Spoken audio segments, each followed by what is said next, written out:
এই এসিটা DA period হচ্ছিল, এটা লয়েডের এসি আছে হ্যাভেলসের। তো আউটডোর আমরা ক্লিন করে দিয়েছি। তো ডিএ পিরিয়ডটা অ্যাকচুয়াল দেখায় ডিফ্রস্টিং ইরর, মানে আউটডোর ইনডোর যদি ঠিকঠাক ক্লিন না থাকে। এটা নন ইনভার্টার আছে, পিসিবি সেরকম কোনো সমস্যা হওয়ার কথা নয়। তো সেহেতু আউটডোরটা একদম নোংরা ছিল, পরিষ্কার করে দিয়েছি। তো আশা করা যায় ডিএ পিরিয়ডটা আর দেবে না। আমরা অন করেছি, এখন আউটডোর অন হয়নি, দেখতে পাচ্ছেন। এটা একটা গার্মেন্টস, 10G গার্মেন্টসের নাম। দাদাভাই দোকানের মাল প্রচুর আছে, দেখতে পাচ্ছেন।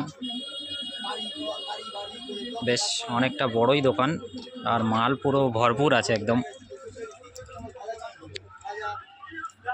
যে টেকনিশিয়ান আসতো সে আউটডোর ক্লিন না করে ইনডোর সার্ভিস করে চলে যেত। তো আজকে আমরা এসছি, ইনডোর সার্ভিস অলরেডি করেছে। তো আউটডোরটা এত ডাস্ট ছিল, নোংরা ছিল, তার জন্যই ইররটাই আসছিল আমাদের ধারণা যতটা। তো আউটডোরটা অন হলেই বোঝা যাবে যে আর ইরর আসছে কি না।